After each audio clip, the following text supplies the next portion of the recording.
안녕하세요. 네. 오늘 저희 설명회 참석해 주셔서 감사드립니다. 저는 다수인 운영을 하고 있는 다수인 신철민 대표라고 하고요. 올해 이제 외고를 지원하고자 하는 중3 학부모님도 계시고, 그 다음에 1년, 2년 후에 제가 명단을 봤더니 3년 후에 지원할까 하시는 학부모님들도 오신다고 제가 명단에서 봤는데, 오늘 이제 외고 입시 설명회에서는 제가 준비한 자료는 외고에서 올해 이제 서울대 진학한 그 내용하고, 그 다음에 그 경쟁률, 그 다음에 1단계, 2단계 통해서 이제 외고에 그 지원해서 합격할 때까지 준비해야 될 과정, 그 다음에 외고에 지원하는데 바람직한 성향을 가진 학생과 지원하면 안 되는 학생, 뭐 이런 것들, 그 다음에 제가 이제 외고생들을 가리킨 어떤 그 체험, 그 다음에 현재 외고를 다니고 있는 저희 다수인 재원생들, 외고생들이 저희 학원에 이제 경기외고, 과천외고, 안양외고 학생들이 많이 다니고 있거든요. 경기외고 같은 경우는 이제 주말에만 와서 수업을 듣고, 그 다음에 과천외고 같은 경우나 안양외고 학생들은 저도 이제 지금 수업하다가 이제 내려왔는데, 지금도 이제 그 수업에 오는 학생들이 있는데, 평일날 수요일이나 그 다음에 이제 주말을 껴서 이렇게 이제 학원 수업을 다니거든요. 그래서 그 학생들을 통해서 이제 설문조사 내용들 그런 걸 가지고 그 도움을 좀 드리고자 합니다. 제가 준비한 자료집 보시면 첫 번째 사진은 저희 지금 요 건물의 지하 1층에는 다수인 스터디 카페가 있습니다. 예, 그래서 재원생들은 무료로 이용할 수 있게 돼 있고, 유료로 그 이용하는 학생들은 받지 않는, 그러니까 재원생 관리용으로만 사용하고 있는 스터디 카페의 배경으로 해가지고 저희 학원의 이제 장점을 이렇게 보여드리는 거고요. 자, 첫 번째 보시면 지금 그 자료는 올해, 작년 말이죠. 그러니까 작년 말에서 올해 2월까지 최종 정시까지 이제 치르고 났을 때 서울대 합격자 수를 기준으로 해서 나온 그 결과를 제가 준비를 해봤습니다. 그래서 이제 그 외고끼리 이렇게 비교를 해봤을 때 서울대 합격자 수를 놓고 보면 대원외고가 압도적으로 좀 많죠. 53명. 그 다음에 한영외고가 26명. 이렇게 쭉 내려가 보시면 이제 5위에 원래 12개인데요. 12개인데 번호가 좀 잘못됐네요. 5위에 이제 안양외고가 서울대 14명 이렇게 나와 있고, 그 다음에 7위에 과천외고가 11명, 그 다음에 9위에 경기외고가 9명, 그 다음에 이제 성남외고 9명, 수원외고 9명. 그래서 이 근처에 아시는 이제 외고들을 놓고 보면 안양외고가 올해는 경기권의 외고 중에서는 이제 탑을 찍은 결과를 보실 수가 있고, 14명 중에서 재수생은 한 명도 포함이 안 됐다 있는 게 좀 특징이다, 이렇게 보시면 될 것 같아요. 안양외고 같은 경우는 이제 연대고대가 24명, 39명인가 이렇게 돼 있는데, 그 중에서 재수생은 한 3명, 4명씩 밖에 포함이 안 돼 있으니까 올해는 재학생들이 딴 때보다 더 좋은 실적을 거뒀다, 이렇게 생각할 수 있습니다. 그래서 대입하고 연관해 보시면 외고에서 그 대입에서 이제 학생부 종합전형, 외고를 이제 보내실까 말까 고민하시는 분들은 첫 번째는 외고를 보냈을 때 수시를 우선적으로 신경을 쓰실 수밖에 없죠. 외고의 메리트가 수시니까. 그 수시에서 어떤 게 가장 메리트가 있을까요? 어차피 교과전형 같은 경우는 고등학교 성적이 좋아야 되죠. 내신 성적이 압도적으로 좋아야 됩니다. 물론 외고에도 1점대 내신 등급들이 당연히 있겠죠. 순서들을 쭉 해보면. 그러나 이제 대부분의 학생들이 뭐 전교 1등을 하는 건 아니니까, 그렇게 놓고 봤을 때는 몇 등급까지가 이제 서울대 연고대를 가고 몇 등급까지가 중경외실 가고 뭐 이런 것들이 대부분 학부모님들의 관심사라고 보여지면 아무래도 학생부 종합전형이 그래도 가장 메리트가 있는 전형이다. 외고에서는 이렇게 이제 보시면 되는데 이따 자료에도 나오겠지만 일반적으로 내신 4등급이면 전교의 40% 가까운 석차거든요. 그 정도까지는 연고대 합격자가 드물드물 나오기도 하고 중경외시 정도 라인, 뭐 한양대나 중앙대, 경희대, 외대, 시립대 이 정도 라인은 이제 고성적대에서는 아주 다수들이 합격하는 것을 이제 볼 수가 있는데 그게 이제 정시가 아니고 말씀드린 대로 수시의 학생부 종합전형이다. 이렇게 보시면 될 것 같아요. 그래서 오늘은 이제 대입에 대해서 주로 하는 건 아니다 보니까 종합전형에 대한 특징을 잠깐 말씀을 드리면 이 종합전형에서 지금 학교를 볼 수 없게 해놨죠. 그 다음에 생기부에서 여러 가지 활동이나 독서 이런 것들을 다 빼버렸습니다. 브라이트 처리를 하고 그래서 이제 그게 한 3년 전인가 그렇게 이제 바뀌는 바람에 이제 외고는 같다 이런 이야기를 많이 했죠. 근데 아마 저희 설명에 계속 제가 설명회 매년 하면서 광고 낼 때 내일신문이나 이런 데 보시면 그래도 외고는 외고다라고 계속 강조해왔던 거를 아마 기억하시는 분들도 계실지 모르겠어요.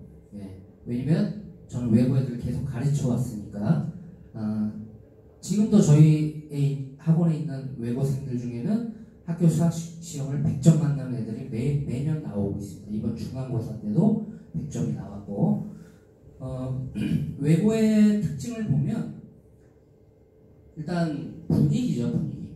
그냥 공부를 하려고 하는 분위기. 진짜 전교 꼴찌만 빼고 다 공부하려고 한다. 그러니까 좀 과장되게 얘기하면 전교 꼴찌도 공부하는 학원 뭐 이런 학교 이렇게 얘기하는데 설마 전교 꼴찌가 공부하려고 하나요? 진로가 다른 쪽으로 생각하고 있죠. 예. 그래서 대부분의 학생들이 이제 공부를 하려고 하는 그 분위기가 잡혀있기 때문에 이제 외고를 보내려고 하는데 제가 이제 99년, 2000년, 2001년도, 2002년 제가 평촌 2003년 내려오기 전까지는 이제 대치동에서 대원외고 애들하고 한영외고 애들을 주로 가르쳤었기 때문에 그 전에 이제 노원에서 대입외고 애들을 가르쳤었고 대원외고, 한영외고 같은 경우에 보면 수학을 굉장히 중요시하는 학교입니다. 그래서 그 다음 페이지를 보시면 합격자 이제 수가 나와 있고 요거는 앞에 자료하고 뭐가 다르냐면 예를 들어서 경기외고가 서울대 9명 갔어요. 근데 전교생 수를 보면 한 학년이 190명 정도 됩니다. 그럼 대원외고는 53명이나 갔는데 전교생 수가 250명으로 훨씬 많죠. 이제 그런 부분을 어느 정도 감안하셔야 된다는 거죠. 학생 수 대비 서울대를 간 학생 그 합격자를 보면 대원외고는 21%인데 안양외고는 한 6.8%. 그러면 이게 대충 보면 1등급들이 4%까지니까 2등급 중반대까지 서울대를 갔다라고 이 데이터를 보면은 대략 이제 파악을 할 수 있다는 거죠. 그런데 이제 그 다음 페이지를 보시면 수시 합격자 비율을 보시면 압도적으로 경기권 외고들이 높게 나와 있습니다. 그러니까 정시가 하나도 없고 100% 수시로 가는. 그래서 여기서 이제 외고를 보내신다고 하면 오늘 이제 목적이 그거죠. 외고를 보낼 때 무엇을 목표로 해서 보낼 것인가. 그랬을 때 수시에서 서울대 연고대를 가려면 수시 학생부 종합전형에서 승부를 일단 1차적으로 봐야 된다라는 생각을 가지고 보내셔야 된다. 이렇게 결과를 이제 보실 수가 있습니다. 이제 그 다음 페이지 나와 있는 것도 이제 정시까지 합격자를 쭉 조사했을 때 이제 나온 자료인데 여기 보시면 이제 서울의 대일외고 빼고는 요 근처에 안양외고, 과천외고, 그다음에 일산에 있는 고양외고는 정시로 서울대 간 학생은 하나도 없다. 이렇게 이제 결과를 보실 수가 있고요. 자, 그래서 이 결과를 가지고 그다음에 제가 이제 가르치는 학생들 결과를 이렇게 쭉 놓고 보면 3년 전에 4년 전이죠. 4년 전에 저희 학원에서는 안양외고 내신 6.7 학생이 한양대 본교를 미디어 학부를 합격한 사례가 있습니다. 6.7이라고 그러면 전교에서 100명을 놓고 보면 한 내신 성적으로는 80점 정도 하는 학생인 거죠. 근데 어떻게 한양대 에리카도 아니고 본교를 갔느냐? 학생부 종합전이기 때문에 학생부를 학교 활동을 굉장히 많이 했어요. 그래서 축제도 다 맡아서 도맡아서 하고 방송부도 하고, 그래서 학생부에 기록된 양이 보통 일반고가 한 10페이지 써준다고 하면 외고 학생들은 기본적으로 수시를 준비하는 학생들은 30페이지 이상 그렇게 만들어내기 때문에 그거 가지고 갈 수 있었고, 작년에도 이제 경희대 6점 내신 6점에서 경희대 합격한 학생 같은 경우는 학생부 전형으로 갔지만 특히 수학 과목이 굉장히 우수한 거가 생기부에 드러나서 간 사례가 있다고 합니다. 그래서 요 지금 내용을 보시면 너무 빨리 결과 총평을 제가 넣어놨는데 궁금해하실 것 같아서 미리 넣어놨습니다. 안양, 과천, 경기 외고를 기준으로 하면 내신으로 보면 3등급대, 그럼 3등급대면은 약 23% 이내에 드는 학생입니다. 23%. 그러니까 한 학년에 보통 210명 정도 되거든요. 안양, 과천을 따지면 경기는 아까 말씀드린 대로 한 190명 정도 되고, 220명 중에 23%니까 한 50등 정도 내외 정도 하면, 전교에서 50등 내외 정도 하면 스카이를 일단 바라볼 수 있는 성적이다라고 보시면 됩니다. 근데 아무래도 뒤로 갈수록 합격 가능성은 좀 낮아지긴 하겠죠, 당연히. 그 다음에 내신 4점대까지면 전교 한 40% 가까이 되는 거죠. 그 정도 성적 되면 서강대나 성균관, 한양대, 경희대, 중앙대, 경희대, 중앙대, 그 과마다 좀 다르긴 하지만 평균적으로 봤을 때는 4등급 때까지는 서강대나 성균관대, 한양대 정도에서 합격자가 다수 나오고 있고, 5등급 때까지는 이제 중경외시를 지원했을 때 합격자들이 다수 나온다는 걸 볼 수 있다. 이렇게 이제 보시면 될 것 같아요. 그래서 수시에서 유독 강세를 외고에서 보는 이유는 좀 전에 말씀드린 대로 생기부에서 드러나는 이 교육과정의 특징. 그래서 블라인드 처리를 한다고 하더라도 거기에서 이제 생기부에 한 활동이나 동아리 이런 거 이제 이름 같은 거 나오면 이게 어느 외고에 있는 거구나라는 거 대학 관계자들은 1년에 한 번씩 그 외고에 가서 다 확인하거든요. 자사고도 마찬가지고 다 가서 확인합니다. 어떤 활동들이 있고 레벨별 수업이 있는지 이런 것들을 다 확인하기 때문에 그걸 통해서, 그리고 또 이제 이렇게 어느 학교에 간 학생들이 많아지면 그 대학에서 그 학교의 이제 특징들을 잘 파악을 하고 있거든요. 그래서 대치동 가면은 휘문고 같은 경우 보면 연대를 100몇 명씩 가죠, 매년. 매년 그렇게 갔으니까 그 학교 가기가 쉬워지는 거예요. 학교 관계자들이 얘네들 뽑아보니까 괜찮네 애들이, 거기서 이러이러한 과정 정도 하는 애들이면 가르치기 좋네, 이렇게 판단하기 때문에 그렇게 되는 거고, 외고의 장점 중에 하나는 그렇게 보낸 애들의 데이터가 수년 동안 계속 쌓여있다 보니까 입시 지도하기가 굉장히 편한 거죠. 이런 케이스, 이런 케이스, 이런 케이스 다 있다 보니까 그래서 계속 더 많이 보낼 수 있다. 그래서 저는 개인적으로는 외고 보낼 수 있으면 보내자 이런 입장이지만, 강제적으로 외고 갈 생각이 없는 학생이나 학부모한테 제가 외고 가시는 게 좋습니다까지는 얘기할 수 있지만, 무조건 가야 됩니다. 이거는 제가 하지 않습니다. 지금 고3들 막 저희 지금 다수인의 프로그램 중에 수능으로 힘들 것 같은 애들은 약수령 논술이라는 거 있거든요. 그 약수령 논술이라는 거는 국어하고 수학을 수능의 절반 정도만 공부를 하고 보는 시험이 따로 있어요. 국어 9문제, 수학 9문제, 문과는 수학 6문제. 그것만 가지고 공부를 하면 어디를 갈 수 있냐면 이제 뭐 가천대나 그 다음에 수원대나, 요번에 이제 인서울에 들어온 게 상륙대나 동덕여대나 뭐 이런 학교들, 이제 그런 학교들까지는 이제 갈 수 있다는 거죠. 그렇게 가야 될 학생들이 있고, 그 다음에 이제 수시 준비하는 학생들이 따로 있을 거고, 내신 좀 괜찮은 애들. 근데 일반고에서 벌써 내신 2.5만 넘어가면 인서울에 중위권 못 간다고 생각들을 굉장히 많이 하고 있어요. 1학년 때부터 벌써 일반고 학생들 중에는 제가 지금 가리킨 학생 중에도 얼마 전에 저한테 그 얘기 하더라고요. 내신이 2.4 나왔는데 중간고사 하면 기말까지 봐야지 성적이 확정되는데 2.4 나왔는데 저는 정시로 해야 될 것 같아요. 1학년 1학기 끝나지도 않았는데 일반고 애들은 이러고 있다는 거죠. 그래서 무슨 얘기야? 넌 수학 정말 재능이 있는데 그래서 고난도까지 다 풀리거든요. 고난도까지. 막 숙제를 막 100문제, 200문제 해야 되는 게 아니라 넌 20문제만 제대로 생각하고 풀어와. 이러고 숙제를 내주는 이유가 수학으로 나중에 수리논술 전형 같은 걸로 하면 제 조교 중에도 지금 연대 화학과 다니는 우리 신동아 조교 같은 경우는 다수인에서 신재호 선생님 수리논술 듣고 연대를 간 학생인데 화학과 지금 다니고 있는데 제 조교를 2년째 하고 있거든요.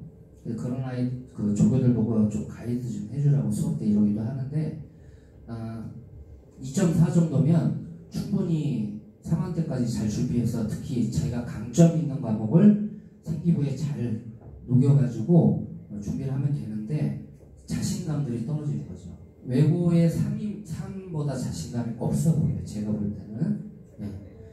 외고 애들은 그걸 알고 있거든요. 우리 학교가 4점대에도 이렇게 간다라는 걸 알고 있기 때문에 상대적으로 그런 자신감 면에서도 외고를 보내면 바람직한 어떤 마인드를 갖는데 도움이 될 것 같아요.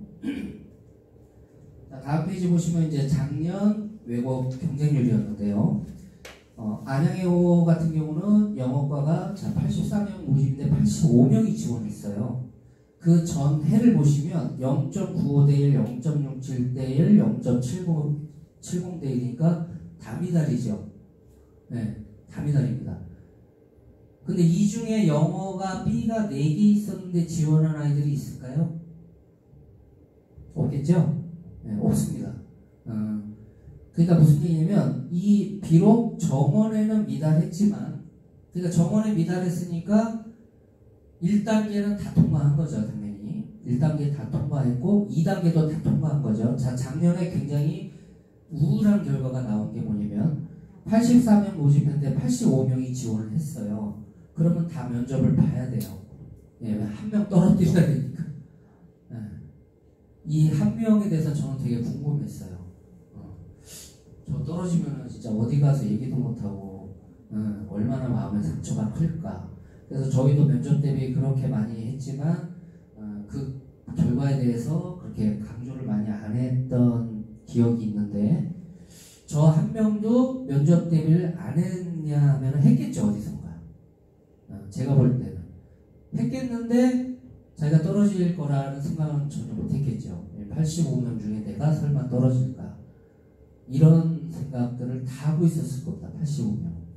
나머지는 이제 정원에 미달했기 때문에 1단계도 통과, 2단계도 통과. 작년까지는 이제 면접을 안 봤죠. 예. 미달이 되면 면접을 볼 필요가 없으니까.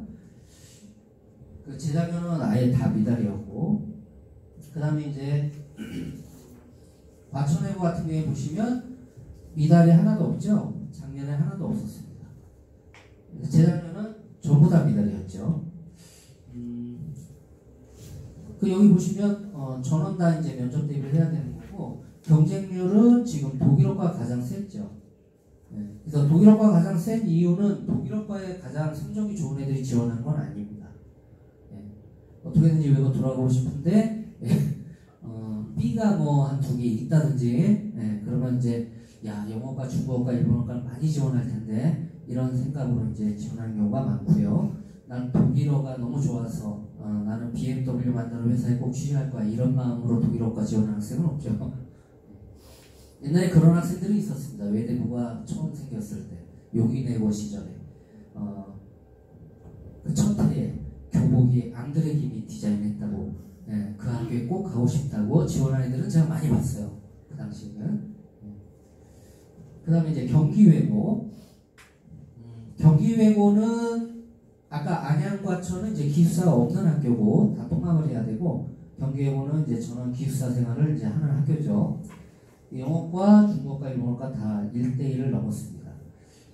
여기서 이제 간단하게 좀 설명을 드리면 원래 외고는 그 모집 정원, 과별로 모집 정원의 2배까지는 그러니까 어느 과가 만약에 80명 모집이다 그러면은 160명까지는 일단 영어 성적으로 고르는 거죠. 예, 영어 성적으로 고르고 나머지 80명을 떨어뜨릴 때 자기소개서와 이제 면접으로 떨어뜨리는 겁니다. 근데 이렇게 2대1이 안 돼버리면 1단계는 다 통과하니까 그때는 영어가 B가 뭐 4학기 4번 다 있어도 아니면 C가 있든 D가 있든 상관없는 거죠. 예, 면접 대비 자소서 하면 되는 거죠. 근데 시간 낭비가 될 수 있겠죠. 그거는 이제 어떤 기준에서 하는가는 이제 제가 좀 이따 보여드리도록 할 거고요. 그 다음에 이제 성남외고, 수원외고 같은 경우에 보면 모집 정원 자체가 좀 아까 이제 과천외고랑 이렇게 비교해 보시면 경기외고도 정원이 좀 적다고 그랬었는데 보시면 영어과 84명, 중국과 42명, 일본어과 42명, 그 다음에 과천외고 같은 경우는 79명, 39명, 39명, 20명, 20명에서 전교생이 한 200명 가까이 되죠. 근데 이 성남외고나 수원외고를 보시면 토탈해도 167명 정도니까 정원이 좀 적은 거를 이제 보실 수가 있습니다. 근데 경쟁률은 상대적으로 제일 높죠. 외고의 이제 학비를 비교해 보시면 서울권의 대원외고, 대일외고, 한영외고, 명동외고 다 사립입니다. 사립. 그래서 등록금이 분기당 80만 원대에서 제일 높은 학교는 90만 원 초반인데 안양외고도 비슷하죠 지금 86만 원대. 그다음 수익자 부담금 따로 있고, 네, 이건 이제 지원을 받는 거니까. 그다음에 이제 여기 보시면 성남외고 가면은 29만 원 확 낮죠. 수원외고도 마찬가지. 여기 지금 수원외고가 나와 있는데 경기외고도 좀 높은 편입니다. 가장 높은 학교가 한영외고하고 경기외고인데 만약에 이제 외고를 꼭 보내고 싶은데 학비 부담이 걱정된다. 그러면 걱정될 수도 있습니다. 왜냐면 올해 같은 경우에 지금 안양외고 1학년들은 5월 10며칠 날 수학여행을 다녀왔는데 우리 제자 중에 보면 신성고는 저 강원도로 수학여행을 갔는데 폭우가 4일 쏟아지는 햇빛 그때 가가지고 너무 재미없었다 이랬는데 안양외고는 싱가포르로 전부 다 가가지고 예 근데 250만 원 그렇죠. 230만 원인가 예, 4박 5일이었나 5박 6일이었나 그러니까 이제 그런 것도 또 안 보낼 수 없잖아요. 남들 다 가는데 그런 것도 또 생각을 해야 되고 그 다음에 급식비 따로 있을 거고 그 다음 책도 막 이것저것 사야 되고 그래서 학비 부분을 또 고려를 하지 않을 수 없겠죠. 그래서 학비가 좀 부담스러운데 외고를 꼭 보내고 싶다 그러면 공립외고를 보내시는 것도 좋은 방법이다 라고 생각이 듭니다. 아까 그 맨 앞에 대입 실적 보시면 나쁘지 않죠. 예, 수원외고나 성남외고도 나쁘지 않아요. 일반고에 비하면 뭐 훨씬 좋은 결과들을 내고 있는데 그것도 대안일 수 있다 이렇게 보시면 될 것 같고 자 저희 외고 재학생들을 이제 설문조사한 결과를 이렇게 보여드리면 외고 지원을 결정한 시기가 언제냐 하면 굉장히 오래전부터 지원한 학생들은 많지는 않았고요. 보시면 중2 때가 60% 중2 때 중2 어머님들 계신가요? 중2 어머님들 우리 애가 지금 중2다 계신가요? 중3 때가 30% 현재 중3 어머니 손 좀 들어봐 주시겠어요? 예, 감사합니다. 중3 때가 30%, 초등 때부터 10%. 초등 어머니 오신 분 계세요? 초등 어머니. 오늘 오시려고 했는데 안 오셨네? 네.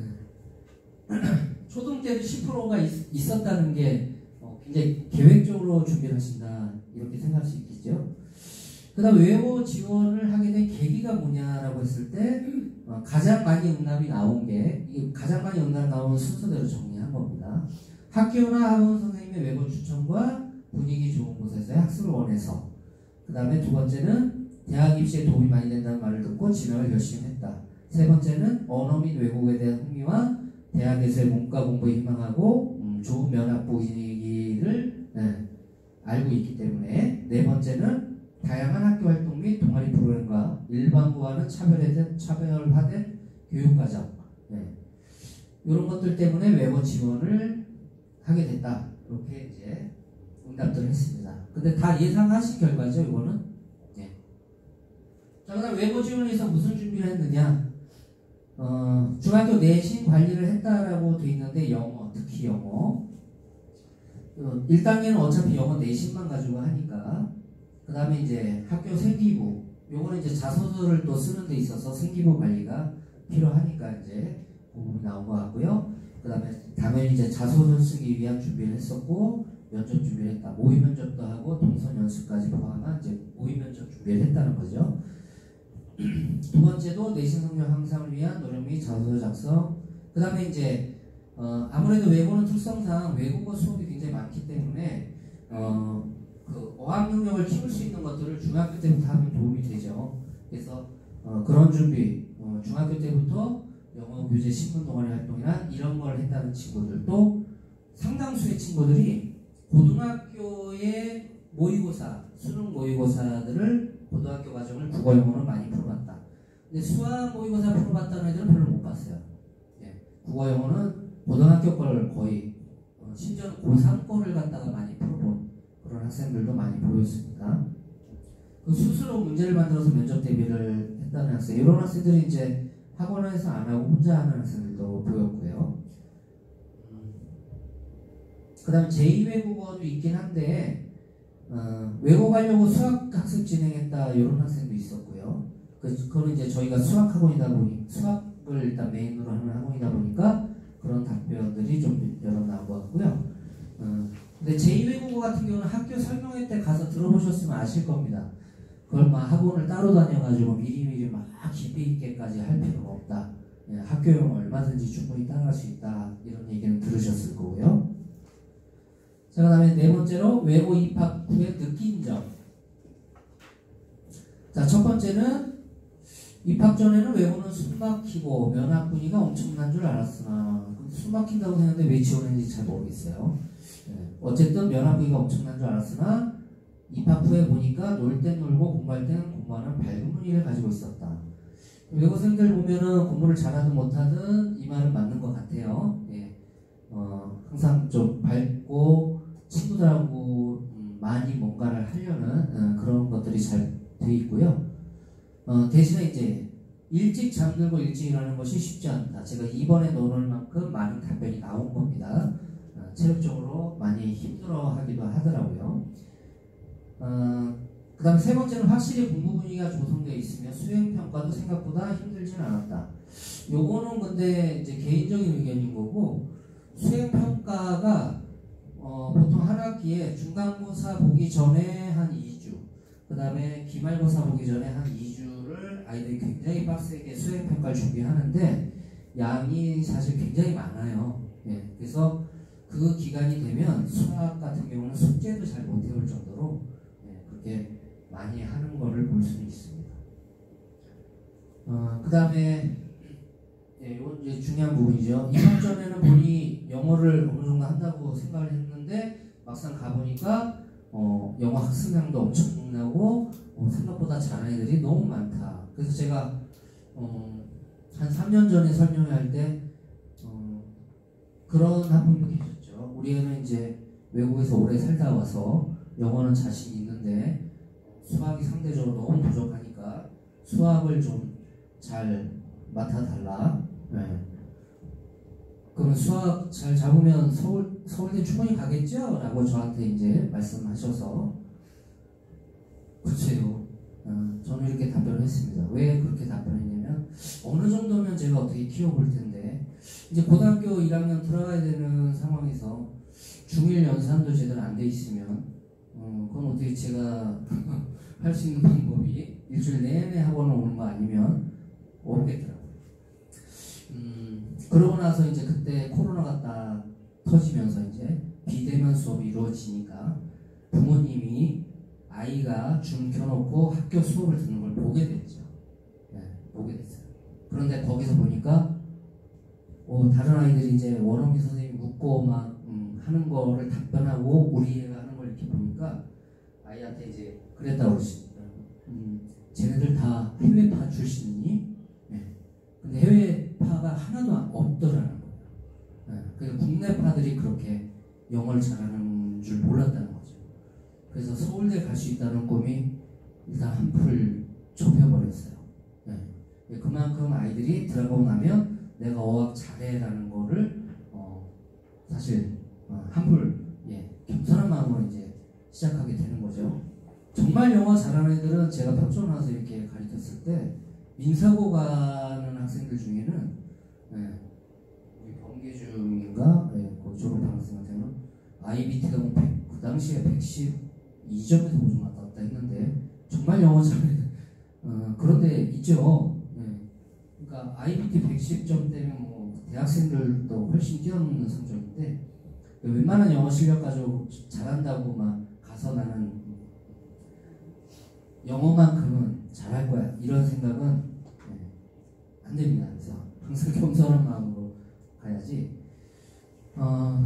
그 다음에 여기 외고에도 수학 잘하는 학생들이 많았다라고 되어 있는데 글쎄요, 제가 이번에 1학년 중간고사 끝나고 나서 분석을 해보니 제 반에도 100점짜리 하나 나오고 95.6점짜리 나오고 92점이 나오고 절반이 이제 90점 이상 나왔는데 그래서 아이들 시험 끝나고 카톡을 딱 받았을 때 이번 시험 쉬웠나 보다 그랬는데 시험지를 보내온 학생이 있어서 제가 분석을 해봤더니 4-5문제는 모의고사 4점짜리 좀 어려운 문제 수준 정도 나왔는데 그 점수가 나왔더니 저도 깜짝 놀랐어요. 너희들 이거 알고 푼 거냐?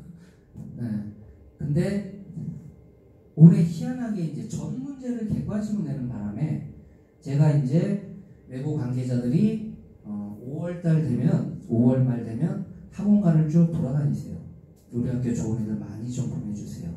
네. 저희 학원도 외고 다니는 학생들이 많은 걸 아시기 때문에 그래서 이제 이렇게 만나서 얘기를 하면서 제가 그런 얘기를 했습니다. 과천외고는 몇 년 전부터 모든 수학 문제가 객관식입니다. 객관식. 아니 근데 그 수학 문제 왜 다 객관식으로 내시는지 저는 개인적으로는 좀 이해가 안 갑니다. 왜냐면 열심히 공부해가지고 킬러 문항까지 다 푸는 애들 중에 그 순간에 어떤 문제를 실수해가지고 틀리는 경우가 있고 어떤 애는 아예 생각조차 할 수 없는 난이도이기 때문에 그냥 찍었는데 맞아가지고 뒤집히는 경우가 있고 그렇게 하면 잘아이들이 박탈감 느끼죠. 네. 그러니까 수학 문제는 주관식이 꼭 들어가야 된다고 생각합니다. 이렇게 얘기를 했는데 제가 그 얘기를 우리 1학년들 수업할 때 들어가가지고 해가지고 굉장히 야유를 먹었습니다. 선생님이 그런 얘기 하셔가지고 그래서 아니 성적을 떠나서 그런 거야. 성적을 떠나서 노력한 사람이 임기응변을 하는 사람한테 자꾸 뒤집히고 이런 일들이 세상에 있으면 안 돼. 누군 죽으라고 노력하고 누구는 그냥 찍어서 맞고 그런 일이 있으면 안 되지. 제일 차라리 어려운 문제를 고배점에 놀아가지고 일반고처럼. 뭐 신성고 같은 학교는 80점만 맞아도 전교 1, 2, 3등 안에 수학 점수라고 하잖아요. 이번에 중간고사 때도 그랬고 그런 것처럼 뭐 거기까지 어렵게 할 필요는 없죠. 외고 자체가 수학 실수가 많이 높지는 않으니까 일주일에 3단이니까 그러나 이제 전 문제를 객관식 내는 거는 앞으로 지향을 한다고 하셨으니 이제 주관식 문제가 몇 개씩 이제 들어가야 할 텐데 어쨌든 그럼에도 불구하고 1대1이 조금 넘거나 안 되는 그 수준에 들어간 학생들임에도 불구하고 수학을 정말 잘하는 학생들이 많이 있다는 거죠. 적어도 20%대까지는. 그래서 20%까지면은 그러니까 한 80점대가 나오지 않으면 3등급 안에 들기 힘든 점수다. 이렇게 보시면 될 것 같아요. 부교재를 봐도 벌써 수준을 알 수가 있어요. 과천외고 같은 경우는 지금 몇 년째 마더통이라는 교재를 1, 2학년 02 이제 부교재로 쓰는데 마더통이라고 하는 문제집은 뭐냐면 그동안에 출제됐던 수능 모의고사나 수능 문제들을 쭉 단원별로 정리해서 만들어 놓은 문제집입니다. 그러니까 전에 수능에서 킬러라고 하는 21, 29, 30번 문제들도 다 들어있고요. 1, 2학년들이 다 그것까지 풀어서 공부를 해야 돼요. 그래서 제가 아까도 카톡으로 계속 질문하는 과천여고생 답변도 중간중간 달아주고 했는데, 그러니까 공부를 하는 거예요. 수학이 막 어떤 학생들은 막, 그러니까 4등급, 5등급이 가장 많은 등급이잖아요, 인원수가. 예, 전교 보통 40에서 한 60% 사이가 4, 5등급이니까. 근데 그 애들이 가장 폭이 넓은 거죠. 왜냐면 1등급 4%, 9등급 4%, 요거밖에 안 되는 거예요. 근데 4, 5등급 합치면 거의 전체 등급의 절반을 차지하는 거예요. 그러면 평균 점수라는 건데, 그럼 평균 점수가 몇 점이냐? 외고 시험도 수학이 시험이 어려우면 평균 한 40점대. 그 안에 같은 경우 2학년들이 부교재가 1등급 수학인데, 작년 2학년, 그러니까 지금 3학년들이 2학년이었을 때 2학기 수투 시험 같은 경우는 전교 평균이 38점인가? 그렇게 나왔고요. 그러니까 아마 큰 아이들이 있으신 분들은 아시겠지만 고등학교 보내보시면 중학교 점수 생각하면 큰일 나죠, 고등학교는. 예, 그래서 저희도 성적 게시할 때 보면 중등간에는 100점만 게시해요. 수학은 학교 100점. 근데 고등간 3층에 올라가 보면 90점대부터 게시를 합니다. 예, 고등학교 수학은 90점 맞으면 굉장히 잘한다고 볼 수 있기 때문에 학교 시험이 뭐 쉽든 어렵든 떠나서 90점 넘는 게 쉽지가 않습니다. 고등학교 시험 자체가 깊이와 범위가 워낙 크기 때문에. 그래서 이제 그런 부분들을 이제 고등학교 보내시기 전에 좀 알고 계시면 하고요. 나머지 부분은 자료집 보시면 되실 만한 간간히 나온 이제 답변들이고요. 그 다음에 이제 이거는 경험상 제가 이제 넣은 내용인데, 외고 진학이 유리한 학생 성향인데요.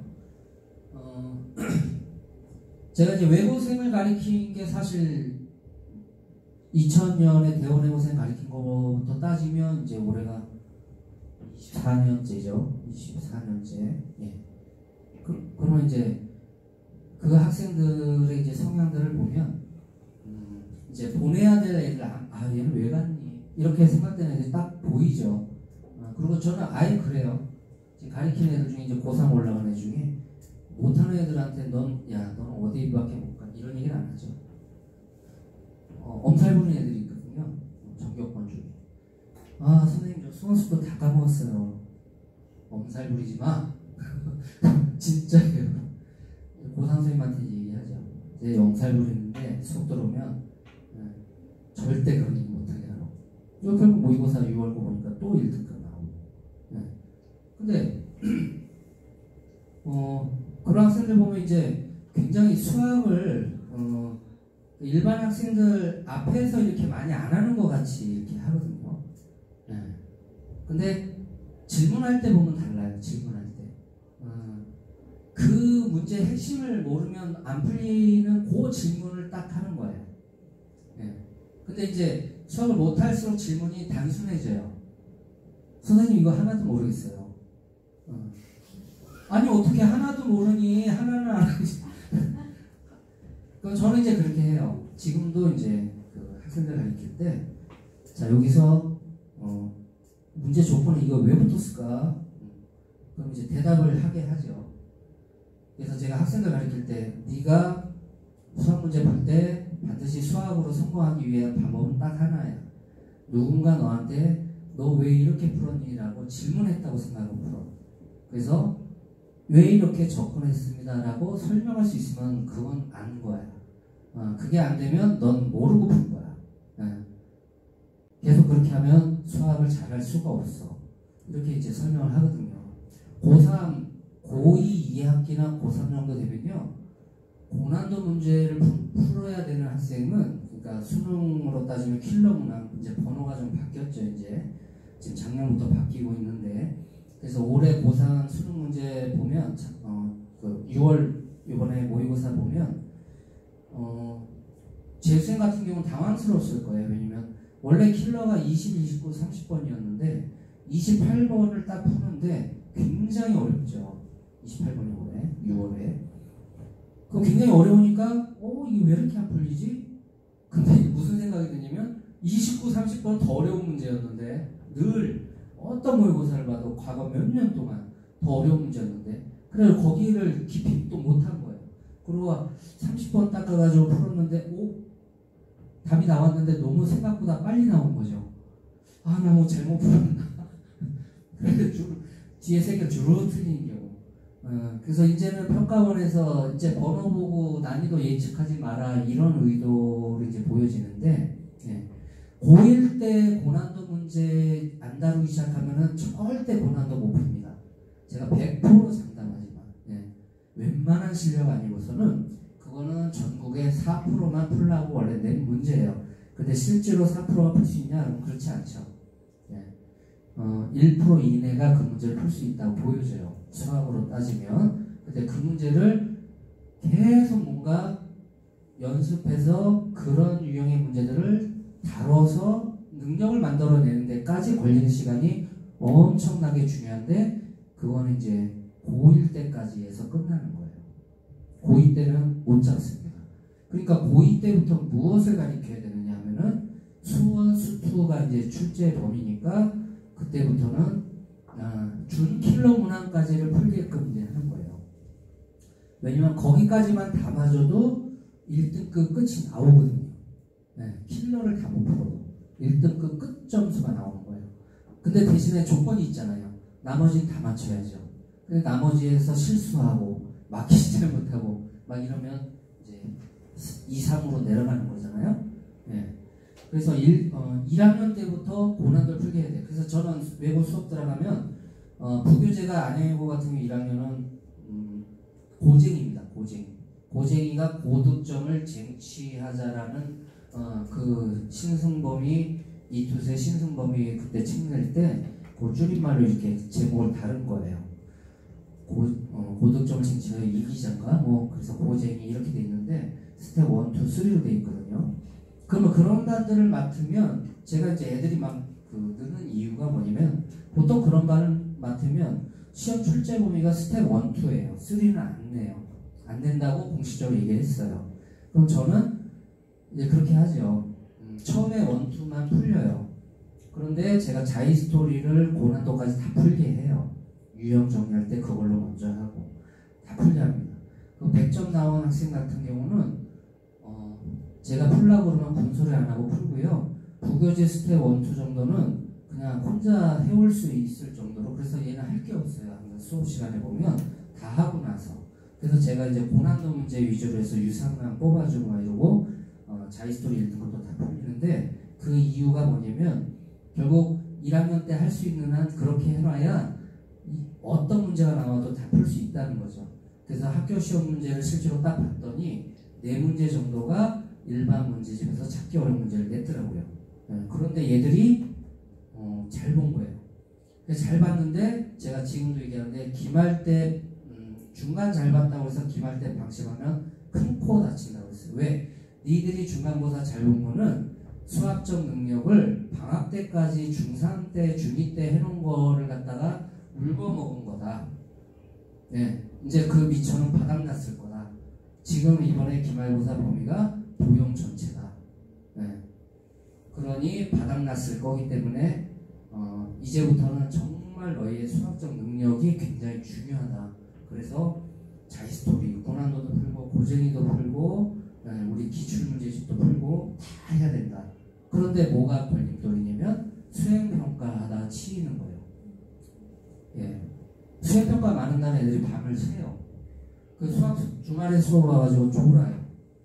어떻게 할 수가 없어요. 그리고 예전에 제가 여기 안양외고 이과 애들 많을 때 가르칠 때는 수학의 시간표를 먼저 맞췄어요. 아이들이. 부모님들도 그렇고 수학 먼저 딱 시간표 세팅해놓고 영어 국어를 맞췄는데 지금은 이과생들이 거의 없어지고 그 다음에 이제 국어 영어의 중요성이 아무래도 높아지다 보니까 영어학원을 우선적으로 맞추더라고요. 근데 저희가 뭐라 할 수는 없어요. 왜냐면 단위수가 외국어가 일주일에 10단위가 넘으니까 수학은 3단인데. 그래서 외고반 맡은 다른 선생님들한테도, 과천 외고반 맡은 선생님들한테도 그렇고, 클리닉 하는 선생님들한테도 그렇고, 외고 아이들한테 수학이 중요하다 다 알지, 다 아는데 수학의 시간표를 우선적으로 맞춰라, 수학 숙제를 우선적으로 해라, 뭐 그 강요하지 말라고 그래. 이제는 스트레스 받아요 아이들이. 그러니까 차라리 자꾸 불러라. 그래서 밤에 그냥 스터디 카페 데려가서 더 시키는 한이 있어도. 어쨌든 보면 좀 애처로워요. 주말에 보면 이건 뭐 아침 9시부터 시작해가지고 밤 그냥 8시, 9시, 10시까지 학원을 계속 다니니 주말이라고. 애처롭기도 한데 본인들은 그걸 견뎌내요. 근데 그렇게 하니까 대학을 그렇게 잘 가는 거라고 보여주기도 하고. 자, 그래서 외고 진학이 유리한 학생 성향의 첫 번째, 이제 제가 그 경험에 의해서 정리한 걸 좀 말씀드리면, 일단 스스로 알아보려고 하는 마인드가 있어야 돼요. 그러니까 야, 외고 좋단다 가라 마라 하지 마시고, 너 외고 갈 생각이 있냐? 그래서 근데 여기에 필수 조건이 있어요. 여기 이제 뒤에 나오는데, 수학보다는 외국어기 때문에 국어, 영어나 외국어에 관심과 재능이 훨씬 많은 학생이 가는 게 당연히 유리합니다. 네. 너 국어나 영어, 외국어 쪽에 재능도 많아 보이고 관심도 많은데 외국어 가는 건 어떻겠어? 라고 물어보시고, 그러면 네가 스스로 알아봐. 내가 알아봐 주는 게 아니라 네가 스스로 설명회도 예약하고 거기 가서 들어보고, 외고 다니는 선배들 아는 사람 있으면 소개해달라고 해서 물어보고 이렇게 하라고 하세요. 네. 자기가 알아보려고 하는 마인드 정도가 안 되면 가가지고 후회하십니다. 뭐 때문에 후회하느냐? 얘보다 더 우수한 학생들에 치여서 후회합니다. 치여서. 그래서 전학 가는 애들도 꽤 있어요, 일반고로. 네. 그런데 전학 가는 학생들 보면 외고에서 아주 못해서 전학 가는 학생보다는 한 3등급 정도 하는데 일반고를 전학 갔더니 바로 1등급 찍더라. 이런 케이스들이 여러 명 주위에 있거든요, 보면. 예, 그래서 이제 가는 경우도 있는데, 나중에 이제 대학 갈 때 보면 누가 더 잘 갔나 보면은 그거는 외고에 어떻게든지 붙어 있는 학생이 더 잘 가는 경우가 더 많습니다. 예, 거기까지 못 지켜보셨잖아요, 다른 분들은. 저는 봤잖아요, 계속. 예, 그런 결과들이 있습니다. 그 다음에 두 번째 중요한 건데요. 잘하는 학생과 있으면 공부를 하게 되는 학생. 그게 이제 분위기 좋은 학교에 보내려는 게 이제 그런 목적인 건데, 아이의 성향은 부모님이 제일 잘 아시니까 이거 꼭 확인하셔야 돼요. 잘하는 학생하고 있으면 주눅 드는 성향, 이러면 좋은 학교 가면 안 되죠. 예. 그럼 좋지 않은 학교에 보내라는 얘기냐? 그럼 좋지 않은 학교 가면 그 학생이 또 공부를 할까요? 그래도 안 하겠죠. 그러면 뭘 해야 되나요? 공부를 해라 하는 게 더 먼저가 아니라 아이의 마인드를 바꿔놔야죠. 네. 생각하는 그 기반을 바꿔내야 된다. 네, 그게 우선적이죠. 공부를 하는 거고요. 저희 학원에 입학시험 볼 때 이제 점수가 안 나오면 클리닉으로 안내를 합니다. 클리닉. 개별지도라고 해서. 근데 빵점을 맞고 들어오는 학생들도 있어요. 네, 빵점을 맞고. 근데 빵점을 맞았는데 2년 동안 여기서 공부해가지고 고등학교 수학을 60점대까지 올려놓은 학생들이 있어요. 근데 그런 경우는 어떤 경우냐면 이제 연산은 어느 정도 돼야 돼요. 같은 빵점이라고 하더라도. 근데 빵점인데 연산도 안 돼. 그리고 숙제도 안 해와. 네, 이건 대책이 없어요. 그럼 저희는 이제 그렇게 얘기하죠. 과외를 시키세요. 과외. 그리고 실력 있는 과외 선생님 붙이지 마시고요. 성실한 대학생이라도 붙여서 일주일에 2번에 100만원 이런 거 내지 마시고 일주일에 5일, 6일 해가지고 한 50, 60이면 되는 그런 선생님 붙여서 시키세요. 라고 해요. 네. 근데 그만큼 이제 뭐냐면 마인드라는 게 되게 중요한데 잘하는 학생하고 있을 때 주눅이 든다. 뭔가 잘하는 학생이 하고 있으면 이렇게 내가 뭔가를 하려고, 외고는 그게 잘 돼 있거든요. 선후배의 멘토링 이런 것들이. 그래서 내가 할 의지만 있으면 누구한테 물어보고 할 수 있는 환경이 잘 돼 있는데 그런 거를 전혀 활용을 못하는 성향이 있는 거죠. 예, 잘하는 학생들하고 있는데 주눅 드는 학생은 그런 학생들은 외고 보내는 게 별로 추천드리고 싶지가 않고요. 수학 못하는데 국어, 영어, 외국어에 관심과 재능이 많으면 어떡합니까? 외국 가야죠. 예, 외국 가고 수학을 좀 더 이제 투자를 해야죠. 예. 그럼 거꾸로 얘기하면 그럼 그 학생 일반고 가면 어떻게 합니까? 이과 애들하고 붙어야 되는데 수학 때문에 망가지죠. 더 안 좋은 거죠. 예. 그 다음에 힘들어도 주어진 과제는 어떻게든 하려는 학생.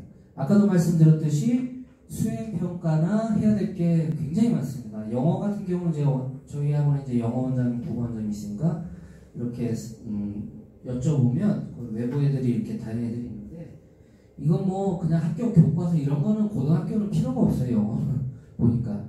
네, 그냥 뭐 여기저기서 막 종합한 지문을 막 갖다 내는데 보통 책으로 따지면 10몇 권 정도 풀어야 되는 분량에서 낸다고 해요. 예, 그러니까 그런 것들 이제 수행평가도 그렇고 내신 준비도 그렇고 그런 것들을 해결하려고 하는 의지가 전혀 없는 학생은 가서 성공하기가 힘듭니다. 그 다음에 문이과 진로가 불분명한데 수학을 잘하는 학생은 또 왜 그럼 외고 가려는 거냐? 그러면 외고 다니는 학생들 중에서 대학을 진학하는 학생들 중에 결과를 보면 35에서 40%가 상경 계열로 진학을 합니다. 외고라서 외국어 계열로 진학을 하는 게 아니고 상경 계열로 주로 진학을 하거나 사회과학 계열로 진학을 하기 때문에 상경 계열은 특히 수학을 굉장히 많이 본다는 거죠. 생기부에서도 그렇고 면접 때도 수학 면접이 있고 서울대 같은 경우에 보면 그래서 수학을 잘하는 학생이 굉장히 유리하다. 그 다음에 영재고과학고를 준비를 했는데 외고 가기는 수학 실력이 아까워, 과학 실력이 아까워. 천만의 말씀이죠. 걔가 공대나 의대를 가려면 그럴 수 있죠. 자사고를 가는 게 낫고 그러면 근데 자사고 가려면 내신이 돼야 되죠. 올해가 돼야 되니까 나중에 이제 중3 돼가지고 이런 경우도 있어요. 외고 가려고 마음을 다 먹고 이제 결정을 해놨는데 갑자기 3학년 2학기 때 보도 못한 영어 점수를 받아가지고 생각지도 않았다가 갑자기 급해지는 분들이 이제 생길 수가 있는데 여기 자사고도 마찬가지죠. 영재고과학고 준비하다가 그 수학적, 과학적 능력이 그 준비하는 아이들하고 비교해서 거기까지는 좀 너무 힘들게 시킬 필요는 없을 것 같아요. 그래서 이제 자사고를 돌리려고 하면 전과목 내신이 안 되는 경우가 많죠. 그런 경우에 고민을 하는데 영어 내신을 봐가지고 뭐 A, B야. 그러면은 외고 쪽으로 하는 거 굉장히 강점이거든요. 왜냐면 수학을 워낙 잘하는 친구들이니까 그 외고 쪽으로 가면 그게 아까운 게 아니라 이게 무기를 하나 달고 들어가는 건데 입학 때부터 그런 생각을 하시는 경우를 많이 못 봤어요. 그 다음에 이제 체력이 너무 약하지 않은 학생이어야 됩니다. 체력이 약한 경우는 정말 힘들게 생활을 하는 것 같아요. 그 다음에 자기주도 능력이 좋은 학생. 자기가 알아서 해야 되는 게 워낙 많기 때문에 동아리 활동도 그렇고 창체도 그렇고 그러면 이제 불리한 학생 성향은 뭐냐? 공대 쪽으로 가려고 하면 이게 과학의 과목들을 요구하는 그런 학과들이 많기 때문에 외고는 과학 2는 안 해줍니다. 원만 한 2과목 정도 해주거든요. 그렇기 때문에 공대 쪽이나 뭐 의대 쪽으로 진학을 강력히 원하는 학생 그런 학생들은 외고를 가는 게 바람직하지 않고요. 이건 일단 교육 과정상 그렇습니다. 그 다음 암기력이 많이 부족한 학생. 암기력이 부족한지 안 한지를 부모님이 체크하시기가 쉽지 않나요? 어떠신가요? 잘 알고 계신가요? 우리 애는 암기력이 뛰어나 부족해. 그 암기력이 부족하면은 이게 아무래도 문과 과목이 많다 보니까 그 외워야 될 것도 되게 많은데 되게 힘들어합니다. 체력이 약한 학생은 무조건 가지 말아야 됩니다. 자기주도 능력이 현저히 부족한 학생. 아까 이제 앞에서 말씀드린 맥락으로 보시면 될 것 같고요. 한 주에 수업 실수가 외국어가 12학점인가 그렇게 될 겁니다. 12단위가. 네, 그래서 외국어 수업이 그러니까 하루에도 2개씩 들었다고 생각하면 되기 때문에 예, 그 정도 수업 막 짜증나는 그런 케이스는 보내시면 안 되죠. 예. 그 다음에 이제 경기외고가 아까 말씀드렸듯이 이제 기숙사 생활을 해야 되는 학교인데 우리 아이는 자리가 바뀌면 잠을 잘 못 잔다든지 예, 그 기숙사 생활에 잘 적응하기가 힘든 케이스가 있으면 기숙사 학교는 지양을 해야 되고요. 자기주도 능력이 뛰어나고 기숙사 생활에 잘 적응할 만한 학생들은 뭐 그렇게 보내도 괜찮죠. 자, 그래서 외고에서 이제 대입을 하는 데 있어서 이제 알고 계셔야 되는 부분은 외고생 중 대학 진학의 40% 가까이 차지하는 상경계열이라는 거는 수학이 중요하다고 말씀드렸죠. 그래서 상경계열로 진학하는 학생들은 제2외국어 이런 거에 크게 목매달지 마라. 내신 관리에 너무 외국어에 신경 쓰지 마라라고 학교에서 얘기할 겁니다. 어떤 외고도. 근데 이제 상경계열의 과들이 뭐가 있냐면 경제학과, 경영학과, 통계학과, 회계학과, 세무학과, 무역학과 이런 학교들이 이제 상경계열에 들어가는 학과예요. 우리 아이가 진로를 이쪽으로 하려는데 외고를 보내겠다 하면 수학을 굉장히 잘 시키셔야 됩니다. 수학을. 자, 그런데 우리 아이가 외고 갔는데 내신이 한 4등급 정도 할 것 같다. 4등급. 그러면은 24%에서 한 40% 정도 이 정도 사이 할 것 같다.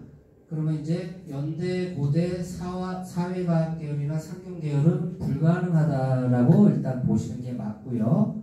그런데 우리 아이가 외고 4등급인데 연고대 가고 싶어 한다면 어떻게 할 것이냐라고 하면 이제 외국어 계열로 지원하면 연고대 갈 수 있는 케이스가 많이 있다는 거죠.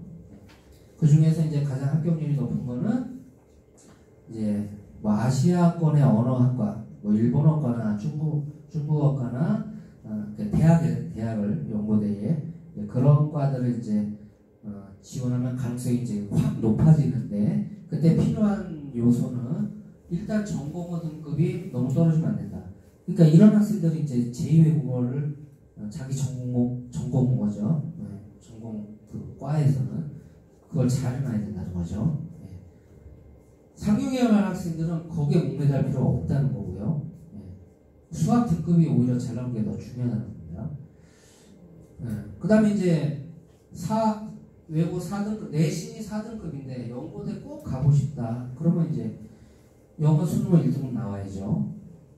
외국어 계열로 갔는데 영어 수능 1등급이 안 나온다. 일반고에도 1등급 나오는데 그 영어는 아시겠지만 그 절대평가잖아요. 90점만 넣으면 되는 거예요. 1등급으로 맞춰놓고 나머지에서 2하고 5 정도니까 2등급 하나, 3등급 하나 요 정도. 아니면 1등급 하나는 나오는데 뭐 4등급이 하나 있다. 그 정도면 이제 연대, 고대 해볼 수 있다는 거죠. 그러면 그런 걸 준비하는 거는 다른 과도 다 마찬가지입니다. 외고에서 대학 진학할 때 어떤 과를 수시에서 하고 싶으면 그 지원하고자 하는 쪽에 관련된 보고서라든지 활동을 많이 세특에다가 기록해 놓게. 요 고1 때부터 이렇게 관리를 해주시는 게 좋아요.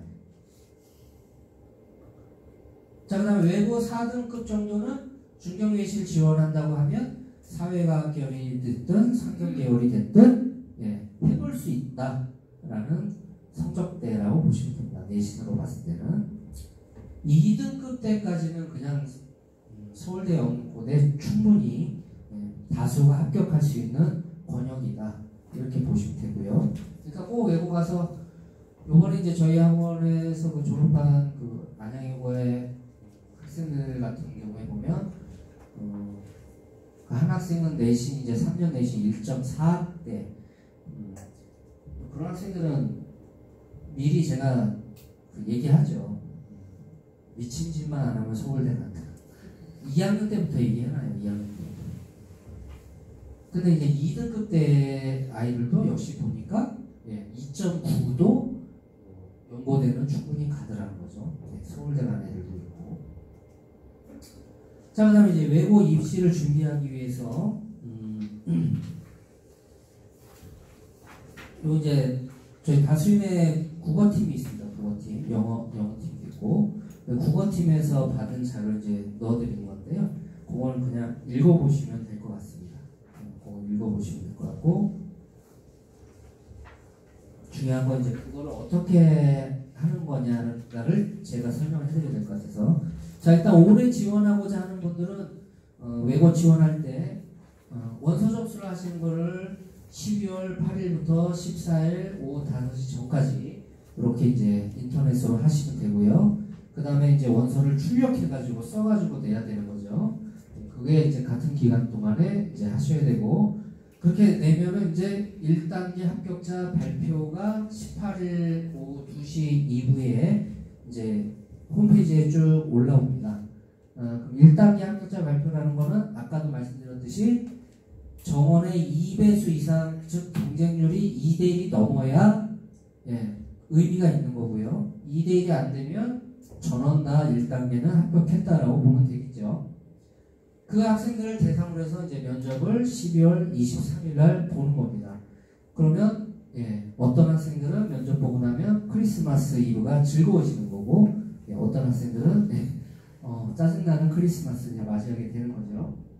그 다음에 최종 합격자 발표가 12월 30일 오후 4시 이후라고 돼 있는데 보통 이 정도 돼 있으면 29일 정도에 막 먼저 나요. 그래서 제 경험으로는 수학 수업을 하고 있는데 둘이 같이 지원을 했는데 한 학생은 부모님한테 연락이 왔나 봐요. 그래가지고 쉬는 시간에 합격했다고 좋아하는 거예요. 그래가지고 한 학생은 이제 모르고 있었죠. 왜냐면 한 이틀인가 전에 발표가 나버렸으니까. 그래가지고 이제 너도 빨리 확인해봐. 그래서 이제 교무실 가서 이렇게 확인을 했어요. 확인했는데 떨어진 거예요. 그게 몇 년 전 일입니다. 지금이 아니고 아마 3대1만 정도 할 때. 그리고 갑자기 남학생인데 그냥 복도에 앉아서 통곡을 하고 울기 시작하고. 차라리 지금 경쟁률이 저는 좋아요. 좋아요. 학원에는 도움이 별로 안 되지만 저는 그게 더 좋습니다. 왜냐면 외고 경쟁률이 1점 몇 대 1 이하로 떨어지니까 주위에서는 막 그랬어요. 다른 학원에서도 외고 워낙 싫어하는 학원들도 보면 있고, 외고는 이제 맛이 같대요. 왜냐면 경쟁률 저래가지고 무슨 이제 학교 끝났네 이렇게 얘기를 하는데 외고 애들 가르쳐보고 하는 얘기냐? 저는 그렇게 얘기를 해요. 1대1이 아니라고 하더라도 얘들은 지원을 하는 애들이에요. 목표가 있었던 애들이고 그것과 아닌 것이 너무나 달라요. 너무나 달라요. 그래서 저는 그렇게 되지 않을 거라고 생각을 하고 주장을 해왔고, 역시 지금까지 그런 일은 벌어지지 않습니다. 1대1이 안 됨에도 불구하고 지금 제가 가르친 애들 중에 2명은 동탄국제를 지원했다가 떨어지고 안양외고에 편입을 했어요. 편입을 해가지고 이번 본 수학 점수가 아까 말씀드린 95.6이에요. 그 다음에 다른 과목들도 모의고사 보니까 1, 1이 나오고, 그러니까 제가 여기 써놨나?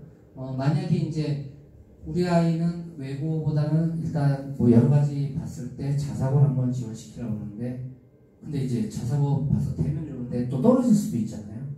떨어졌을 때 이제 나중에 일반고를 보내기는 너무 아깝고, 가면 공부 안 할 것 같고, 애들이 목표 딱 세웠다가 그 무너지면요 확 바뀌어요 애들이요. 그때 대안으로는 그 시기에 이제 외고 편입 같은 거, 편입생 뽑거든. 편입생 추가 모집. 그럴 때 한 2명 3명 뽑는단 말이죠. 그럼 면접 다시 봐요 걔네들만 대상으로. 그렇게 해서 또 가는 방법까지도 부모님 입장에서는 이제 대안으로 생각을 해놓으시는 게 도움이 되겠죠. 자, 그래서 외고 준비 1단계에서는 무조건 영어 내신이다라는 건데, 모집 정원의 2배수가 넘어야 그때 가서 이제 영어가 막 그 2배수 딱 커신 애가 그 거기까지가 영어가 5레이다. 그러면 이제 이거 뭐 가지고 그러면 뒤를 끊어. 그럴 때 이제 국어 사회 과목 들어가는 건데 올해는 그럴 일 없습니다. 작년에도 저한테 물어보신 분이 계셔가지고 올해 그럴 일 없으니까 그것까지 생각하지 마세요라고 했는데 올해도 그럴 일이 없어요. 제가 봤을 때 아마 경쟁률 그래도 이번에 외고에서 대입 실적이 굉장히 좋게 나오는 바람에 한 1.2에서 안양과 청라 같은 경우는 1.2에서 1.4 정도 사이가 나오지 않을까 싶고 경기외고는 정원이 적기 때문에 1.5에서 1.7 정도 나오지 않을까 생각을 하는데 근데 부모님들은 매년 저보고 뭐라고 그러시냐면요 주위에 그냥 다 외고 간다는 거예요. 다. 굉장히 많다는 거예요. 그래서 제가 진짜 그런가? 그래가지고 외고 관계자한테 물어봐요. 설명회 많이 오셨어요? 예년하고 비슷해요. 예년하고 비슷하고 오히려 거꾸로 저희한테 많이 물어보세요. 올해 좋은 애들이 외고 많이 가려고 그러는지 저희한테 많이 물어보시거든요. 근데 1.5 이상 넘어가기 쉽지 않다는 거죠. 아무리 그렇다고 하더라도. 자, 그러면 이제 1단계의 점수 배치가 어떻게 되냐면은 160점이 1단계 영어 내신. 그래서 4개 학기 영어 점수를 제출해야죠. 2학년 1학기, 2학년 2학기, 3학년 1학기, 3학년 2학기. 요 학기당 40점 만점입니다. 40점이 4개 모이니까 이제 160점이 되는 거고, 이 A등급과 B등급의 차이가 4점 차이니까 4학기에 4개가 다 B라고 그러면 4개를 다 A를 맞은 학생하고는 4다 16점 차이가 나는 거죠. 그런데 4개를 다 B 맞은 학생들이 외고를 지원하는 일은 거의 없습니다. 일반적으로 누가 제일 많이 고민을 하냐면 제가 경험상 B 2개가 제일 고민을 많이 해요. B 하나는 이제 경쟁률이 떨어지니까 고민을 많이 안 하는 걸로 보여져요. 자, 그러면은 B 하나 있는 학생이 만약에 2단계 이제 하고 나면 A 5레이를 뒤집을 수 있냐? 그럼 뒤집을 수 있어요. 2단계에서 총점에서. 아니 어떻게 160점 만점에 4점 차이 났는데 2단계가 40점 만점인데 그 4점을 어떻게 뒤집냐? 뒤집혀요. 근데 한 10점까지 뒤집은 사례들은 경쟁률이 3대1 넘어갈 때 있었어요. 2.5대1 정도 넘어가면 생겨요. 면접에서 내신 점수를 10점 넘게 뛰어넘을 수 있는 케이스가. 근데 지금은 경쟁률이 1.5 이하로 떨어졌잖아요. 여기서는 이제 뒤집을 수 있는 가능성은 4점까지라고 보여져요. 그러니까 뭐냐면 B 2개짜리가 1단계는 통과할 거고, 왜? 2대1이 안 되니까. 그 무조건 다 통과니까. 그러면 이제 B 2개 있는 아이가 면접을 잘 봐서 붙고 B 하나 있는 애가 떨어지는 경우가 생길 거다. 거기까지는 충분히 예상을 하실 수 있습니다. 올해가 떨어질 확률이 있을까요? 안 떨어집니다.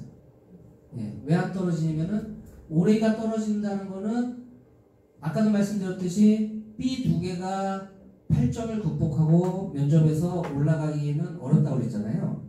1개 정도까지는 커버가 되는데, 근데 올해를 B 2개가 뒤집는 게 아니라면 B 하나 있는 애가 뒤집어야 되는데 B 하나 있는 애까지가 일단 합격권이기 때문에 얘가 걔를 뒤집을 필요가 없습니다.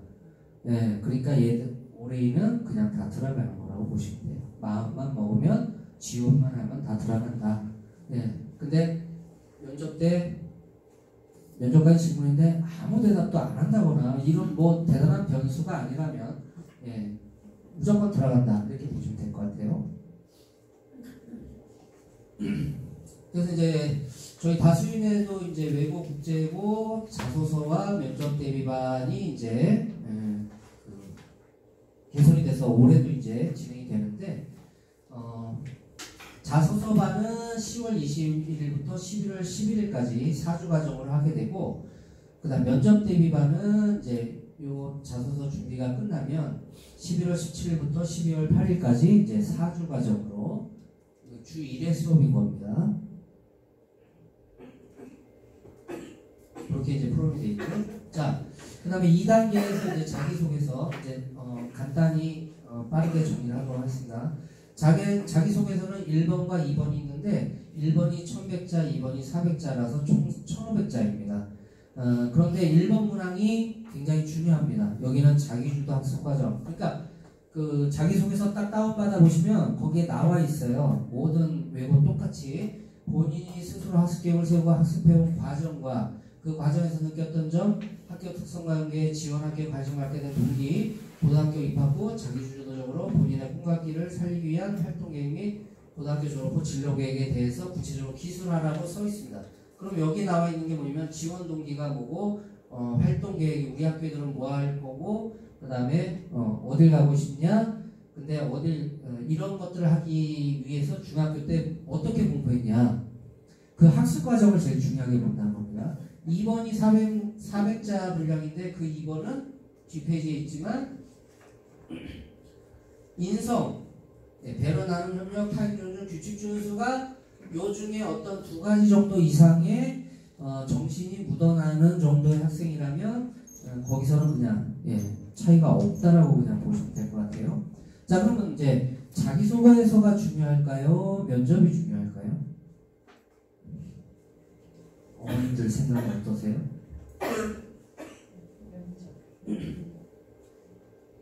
면접이 중요하죠. 면접이 중요합니다. 5분 하죠. 5분. 1인당 5분 정도 하고요. 근데 면접이 왜 중요하냐면 이게 사람이 하는 일이다 보니까 사람이 사람을 보지 않고 판단하기는 힘든 부분이 있고요. 자기소개서는 다 학원에서 고쳐서 온다는 건 다 알고 있습니다. 자기가 스스로 다 고치는 경우는 거의 없다라고 학교에서 생각하고 있기 때문에 그거는 형식적으로 보고요. 면접이 중요합니다. 자, 그러면 이제 그 뒤에 보시면 면접. 작년에 경기외고, 과천외고, 안양외고가 전부 다 공통문항이 있었습니다. 일반적으로는 공통문항 1개랑 개별문항 2개를 하든지 공통문항 2개를 묻고 개별문항 하나를 하는데, 공통문항이란 건 뭐냐면 모든 지원자들한테 똑같이 질문하는 문항을 말하는 거고요. 개별문항이란 건 내가 쓴 자기소개서에 얘가 쓴 게 진짜 맞는지를 확인하는 그런 이제 질문이라고 보시면 됩니다. 그래서 작년 안양외고 공통 질문 문제를 보면 응급수술을 받아야 하는 상황이다. 인간 의사와 AI 인공지능 의사 중 누구에게 받을 것인가. 그러니까 이게 무슨 문제를 푸는 게 아니죠. 문제를 푸는 게 아니고, 두 번째 문제가 산타클로스에게 100만 원을 선물로 받는다면 무엇을 하고 싶은지 그 이유를 설명하라. 요 두 가지 문항이었었고요. 개별 문항은 각자가 쓴 내용에서 이제 깊이 있게 질문을 하는 거라고 보기 때문에 모든 학생들의 문항이 다 다릅니다. 그래서 면접관들이 이미 그 합숙하면서 며칠 동안 그 자소서 다 읽어보고 얘한테 요 질문 해야지 요 질문 해야지 다 뽑아놔요. 그래서 다수의 면접 프로그램은 이런 부분들을 잘 알고 있기 때문에 거기에 맞춰서 진행을 하고, 녹화를 통해서 실시간 이제 면접 연습한 것들을 또 이제 보게 하고, 그다음 피드백도 하고, 최종적으로 시뮬레이션까지 저도 들어가서 하게 되는 그런 프로그램입니다. 그래서 마지막 페이지에 보시면 이렇게 일정이 잘 나와 있으니까 참고를 하시면 되고요. 외고를 보내실 때 수학, 저는 이제 수학을 전공한 사람이니까 수학에 대해서 그냥 한 말씀만 참고로 이제 드리고 끝내도록 할 텐데요. 수학을 어디까지 하고 보는 게 좋냐라고 했을 때, 수학을 좀 좋아하고 열심히 하는 학생이라면 수원. 우리 애는 시간 남아서 수도까지 하지 마세요. 수원도요, 고1 지나면 다 까먹습니다. 어차피. 아이들이 막 수업 막 3-4번 하면 안 까먹을 것 같은데 1학년 내내 수행평가하고 중간기말 보면 다 까먹습니다. 어차피 까먹을 건데 수도까지 뭐하러. 저는 그렇게 생각하거든요. 아이들이 고난도를 풀 수 있고 없고 고2, 고3의 성적은요 이미 고1 1학기에 결정되어 있다고 저는 그렇게 봐요. 그 다음은 뭐냐면 자기가 변신을 하지 않는 한은 변신을 했으면 몰라요. 뒤집을 수 있어요. 그렇지 않으면 못 잡아요. 그러니까 수학 능력이 뛰어난 아이들. 그건 저희 눈에는 사실은 중학교 때부터 보이죠. 보이나 수학은 선천적인 것보다는 후천적으로 충분히 발달할 수 있고, 저 또한 그랬었고, 저도 뭐 수학을 그렇게 좋아하던 사람이 아니고, 저희 아들도 수학을 좋아하지 않다가 고2 때 쳐들어가지고 어떻게 수리논술 동아리 만들고 수리논술 보고 이제 건대 수학과를 갔는데, 그것도 재수까지 하면서, 저는 재수를 하기 싫어서 그냥 경희대 수학과를 한 거고, 근데 수학을 별로 좋아하지 않았었어요. 대학 가서도 수학은 너무 재미없었어요. 고등학생들 가르치는 건 좋아했는데, 전 대학생 3학년 때부터 과외를 한 40명씩 했었으니까. 근데 수학을 가르치는 건 좋아했는데, 수학과에서 배우는 수학은 맨 증명에다 외우는 것밖에 없더라고요. 아마 제가 그 당시에 원래 전자공학과를 지원했다가 떨어졌는데, 일지망에. 그래서 너무 막 그냥 시리에 빠져서 집에 가다가 아참 나 이지망 지원한 거 있었지? 그리고 수학 카페 갔더니 신철이 이렇게 써있어. 오 대박. 그러고 수학과를 갔는데 너무 재미가 없었어요. 이건 뭐 문제를 풀면서 막 계산해서 딱 맞춰야 이게 재밌는 건데, 고등학교 수학은 다 그런데 대학 수학은 다 증명이에요. 그냥 문제 뭐 5개 내주고 한 페이지 써야 돼요. 그것도 증명이다 보니까 논리가 부족하면 점수가 안 나오고. 대학 수업이 다 그런 것 같아요. 우리 부모님들도 뭐 겪어보셨겠지만. 수학 자체는 논술 전형으로 간 애들은 제가 인정을 해요. 걔는 수학 정말 잘하고 좋아하는 애들이에요. 근데 그런 애들 빼고는 서울대 갔어도, 우리 서울대 간 제자들 여기 널렸지만, 지금도 조교들 하고 있지만,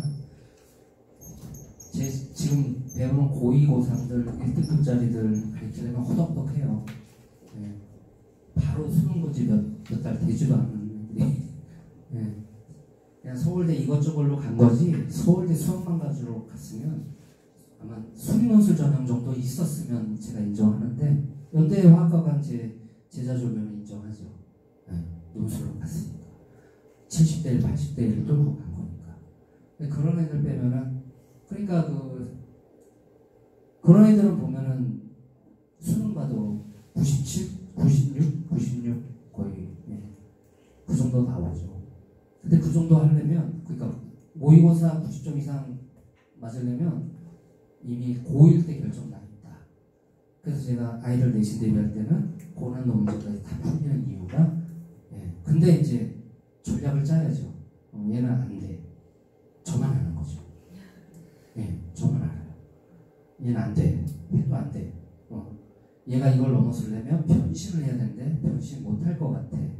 수업만 하는 게 아니잖아. 혼자 막 생각해요. 내 프로그램을 제가 혼자 막 기획을 해요. 그래서 주는 교재가 달라요. 그래도 뭐냐면 80점대는 나오겠죠. 90점대는 못 나와요. 그렇게 공부해가지고. 근데 꼭 90점 나와야 되냐고. 뭐 공부만 잘해야 되나, 사람 성공하려면? 저는 그렇게 생각해요. 미술을 해서 성공하는 사람도 있잖아요. 음악을 해서 성공할 사람도 있어요. 거기가 더 어려워요. 제가 볼 때는. 근데 거기서 성공하기 힘든 사람이 이거 한다고 성공하기 힘들죠. 그래서 아이가 자기가 할 수 있는 노력의 10%, 20%를 더하게 하는 게 제 역할이라고 생각해요. 제가 잘 가르치는 것도 중요하겠지만, 그래서 저희 학원이 참 많은 사람들이 나가면서 학원을 찾았어요. 주위에 진짜. 저희 학원에서 결혼한 부부, 나가서 차린 부부만 6쌍은 되는 것 같은데, 이 학원에 10몇 년 있다가 결혼해가지고, 지금도 이제 자주들 이렇게 보는데, 나름 뿌듯하기도 해요. 근데 이제 나갈 때마다 몇십 명이 따라하니까 이게 제가 허덕허덕한 거지. 근데 지금은 이제 새로운 멤버들로 쫙 구성이 되어 있는데, 제가 학원에 매일매일, 제가 이제 수업이 제일 많거든요, 지금도. 일주일 내내 쉬는 날 없이 수업이 있는데, 그럼에도 불구하고 즐겁게 하는 게, 이 사람들 보는 게 너무 즐거워요. 제가 뭘 얘기하면 그냥, 그건 힘든데, 이런 적이 없어요. 하면 되죠. 오답노트도 시켜보자, 개념도 쓰게 하자, 일 테스트 매번 하자, 뭐 출석 꼭 애들 오면 출석부터 찍어라, 뭐부터 해가지고 수십 가지를 제가 주문하면 다 해요. 그래서 지금은 제가 자신 있게 말씀드린 거는 뭐 그러면 해도 사람이 하는 거니까 부족할 수는 있으나 최선은 다하고 있으니 아까 말씀드린 대로 아이들 수학을 어디에서 하시든지 외고를 갈 학생이라면 상하를 정말 최대한 많이 맨날 했던 교재 그냥 리와인드 막 이렇게 시키지 마시고 그 교재의 1등급을 진짜 제대로 풀었나. 자이스토리 풀었는데 제가 얼마 전에 저기 다른 학원에서 이제 올해 자이스토리 공부했다고 온 학생 이렇게 책 가져와라 보니까 1등급을 안 풀었더라고요. 그럼 자이스토리 왜 했는데? 유형 다루려고. 유형 다루는 거는 마플 시너지가 훨씬 난데 내가 볼 때는 마플 교과서가 개념은 훨씬 잘 돼 있어요. 그리고 부모님들이 이제 그런 말씀하세요. 우리 애는 왜 이렇게 맨날 많이 틀려요? 저거 언제 잡아요? 그러시는데 아니 많이 틀리는 걸 숙제를 내주는 거예요. 학원에서요. 그럼 다 가져오길 바라세요? 그런 걸 왜 하죠? 숙제를 왜 내주죠? 집에서 하면 되지. 많이 틀려온 거를 여기서 생각하고 고치는데 본인이 생각할 수 없는 걸 알려주는 거예요. 그럼 자기가 풀어서 답을 내면 되는 거고 그 훈련을 학원에서 받는 거지. 많이 안 틀리는 거를 공부하러 오는 게 아니기 때문에 거기서 근데 가장 중요한 거는 상하가 고1의 상하가 수학적 사고력, 창의력을 높이고 전반적인 식을 해석하는 능력, 연산 연습 거기에 굉장히 다양하게 포진되어 있기 때문에 그걸 할 수 있는 한 최대한 많이 시키시고 고난도 문제 한 번 풀었다고 그냥 2달, 3달 지나가면 이건 또 다시 새로운 느낌으로 보게 돼 있어요. 그걸 여러 번 시키시는 게 나중에 후회 안 하시는 100% 정확한 방법이라는 거를 꼭 기억하시고 오늘 제가 여기까지 이제 말씀드리도록 하겠습니다. 혹시 시간이 좀 많이 지났나요? 몇 시 됐나? 20분이네. 뭐 질문 있으시면 제가 간단하게 답변해드리고 마치도록 하겠습니다. 혹시 궁금한 거 질문 있으시면 질문해 주시고요. 수상하 나가는 게 중간에 내실 기간도 있고 하니까 아이들이 학원에서 배운다고 하면 기간은 어느 정도 잡는 게 평균적인가요? 아이마다 다르겠지만 잘하는 학생들이면 보통 한 4개월? 이제 4개월 이내에 끝내는 경우도 많이 봤어요, 보긴요. 근데 4개월 이내에 끝내려고 하지 않으셨으면 좋겠어요, 저는 개인적으로. 그걸 4개월 안에 끝난다고 누가 상을 주는 것도 아니고, 차라리 이런 거죠. 뭐냐면, 아까 말씀드렸듯이 4개월 코스 정도 맞추는데 차라리 커리를 짜세요. 4개월 정도에 맞추는 커리. 1단원이 만약에 한 주에 끝날 것 같으면 1단원이 한 주 안에 만약에 주 3시간씩 2회 수업을 할지 3회 수업을 할지는 모르겠지만 거기에 맞춰서 이게 시간이 좀 남을 것 같아. 그러면 이제 심화 문제를 더 푸는 시간을 넣어서라도 그 정도 커리에 맞춰서 하셔야지 2개월에 끝났다가 자랑이 아니에요. 제가 볼 때 수학. 6개월 학교에서도 한 학기 6개월에 배우는데 맞아요. 그 6개월 가면 어떤가요? 문제가 있나요? 선행을 안 해서? 그거는 다 부모님들이 옆에 우리 친구 아들이 워낙 빨리 나가는 것 때문에 내가 불안한 거지 수학을 놓고 수학을 가리키는 사람 입장에서 볼 때는 하나도 중요하지 않습니다. 선행 하나도 안 해도 지금 하는 것만 계속 100점 맞고 의대 가는 애들도 있어요. 그러니 제가 꼭 부탁드리고 싶은 거는 막 선행해주세요 하지 마시고 저도 지금 중3들 같은 경우는 고등과정 하고 있는 아이들이 있는데 지금 오늘 이제 6월 15일이잖아요. 스톱시켰어요, 진도를. 마필 시너지 같은 거 하면 행복한 1등급까지 다 하는데 스톱시켰어요. 내신 대비를 해야 된다. 우리 가지고 있는 문제집이 기출 문제집이 레벨이 1, 2, 3, 4의 학교별 기출이 들어있는데 통청 기출이 난이도가 어느 정도 한계가 있기 때문에 분당 중학교들 기출을 넣어놨어요. 굉장히 어려운 문제들이 있거든요. 그래서 그걸 가지고 잘한 애들만 2권을 풀리고 그냥 이거 쉽게 해서 경시 정도 기초 단계 정도 하는 아이들 아니면 7만 하고 계속 이제 최다 5단 유형 이런 것들로 이제 훈련을 시키는데 저는 그게 굉장히 중요하다고 생각하는 게 교과과정이라는 게 수학을 모르는 사람이 만든 것도 아니고 수학을 정말 잘하는 박사들끼리 모여서 연구한 건데 그 교과과정을 뛰어넘을 이유가 없어요. 지금 무슨 얘기냐면 상을 잘하기 위해서는 중3 1학기를 정말 잘해야 돼요. 예. 정말 잘해야 된다는 게 어떻게 보면 준경시 수준 정도까지의 레벨을 다뤄야지 그냥 학교 시험 90점대 나온다 또는 우리 아이는 100점을 놓친 적이 없어요. 그럼 100점끼리 보는 시험을 만들어야죠. 100점끼리 보는 시험. A급 수학 이런 건 좋은 교재가 아니에요. 중학생이 해야 되는데 고등학교 과정에 일반적인 문제 갖다 놓으면 그게 A급인 거예요. 중학생들한테는. 네. 문제를 봐야 되는데요. 그래서 저는 예를 들어 이런 거예요. 중3이 2차 방정식을 배울 때 근과 계수와의 관계라는 거를 안 배우는데 그냥 근의 공식으로 해를 구해서 풀면 나와요. 답이. 그러나 근과 계수의 관계가 복잡한 게 아니기 때문에 그냥 한 20초 설명해주고 이거 이해가요. 그럼 이거 써 다음부터 그럼 이거 10초로 푸는데 너 2초면 풀잖아. 신기하네요. 그 정도면 되는 거지. 예. 이 과정을 뛰어넘어서 이게 고급 과정이 아니라 그냥 이거에 깊이 있는 거 뭔가를 하는데 요게 사용되니까 요걸 가르쳐 줄 뿐인 게 선행의 장점인 거지. 이거 몰라도 여기서 근의 공식을 다양하게 막 써가지고 막 고차 방정식을 이끌어내고 이 정도 되면 걔는 무조건 수능 1등급 나오는 거죠. 그게 저희 눈에는 이미 중1 때 보인다는 거죠. 예. 근데 부모님들은 당연히 뭐 그렇겠지만 막 아둥바둥 학원을 잘못 골랐나 그리고 또 이제 옮겨보고 교재 바꿔보고 수업 시간 늘렸다 줄였다 아이는 학원 와가지고 그냥 피곤해서 막 자고 있는데 그럼 저는 수업 시간에 자게 해요. 그 시간은 어차피 수학 날라갔어요.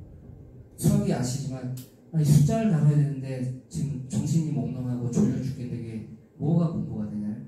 그래서 제가 어머님한테 카톡을 해요. 이 친구 지금부터 몇 분까지 잽니다. 제가 재웁니다. 그 시간 뺍니다. 다음에 보충으로 보내주세요. 이러고.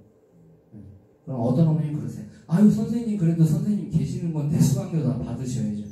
아니 저 양심상 못 받습니다. 차라리 더 재우시죠. 집에 가서 숙제를 다 하게. 그렇게 말씀드리는데 자, 중학교 3학년이면 3학년 과정에 진짜 올인하고 2학년이면은 연립방정식 이런 거 1차부터 정말 잘 다뤄야 되고요. 확률 이런 거야 어차피 또 나중에 하에서 순열조합 배울 거고 확통이라는 과목에서 집중적으로 다룰 거니까 그러면 2학년에서 중요한 거는 2등변 삼각형이라든지 사각형이라든지 도형을 굉장히 깊이 있게 다루게 닮음이라든지 그런 핵심적인 단원이 나오면 이건 내신 대비를 한 달을 하든 2달을 하든 좋은 거예요. 제가 볼 때. 근데 내신 대비 막 중학생들 한 달 한다고 그러면은 아니 그거 한 달 할 게 뭐 있어. 그거 안 해도 90점 나와서 A등급 나오는데 그거하고 차원이 다르죠. 100점끼리 놓고 시합 벌여보면은 100점끼리 얼마나 극명한 차이가 있는지 보셔야 돼요. 저희 눈에는 그게 보이니까 그래서 너무 선행 막 하지 마시고 상하를 잘하기 위한 이 기본 베이스를 잘 깔아놓으셔야 돼요. 중3 1학기 2학기는 뭐 그렇게 쓰잘데기 없어요. 피타고라스 정리 뭐 깊이 있게 하면 뭐예요? 피타고라스 정리가 뭔지만 알면 돼요. 원 나오면 원의 공식이 뭐 있는지만 알면 돼요. 고등학교 가서 하나도 안 써요. 그것만 딱 쓰지. 시험 범위가 중학교 때 요거니까 그걸 하는 거예요. 깊이 있게 내는 거예요. 근데 그 시기만 딱 지나면 고등학교에서는 안 써요. 중2 닮으면요 고3 때까지 수능수투에 나와요. 미적분 기하에 나오고 3학기 1학기 2차 방정식 2차 방정식 고3 끝날 때까지 나오죠. 그런 걸 잘 해놔야 되는데 여기까지 제가 시간이 많이 가서 궁금하신 게 있으면 항상 상담실에 얘기해 놓으시면 제가 언제든지 상담해 드릴 겁니다. 꼭 우리 학원 안 오셔도 입시에 관련된 것도 그렇고 저희가 영어도 개별 지도가 있고 국어 팀이 있고 수학이 베이스이긴 하지만 그 아이들을 대학 보내려니까 어쩔 수가 없더라고요. 그래서 이제 다 만들어 놓은 건데 이제 여기서 뭐 7, 8년 이상을 하셨으니까 잘 하실 겁니다. 오늘 늦게까지 설명 잘 들어주셔서 감사하고요. 좋은 결과 있으실 바랍니다.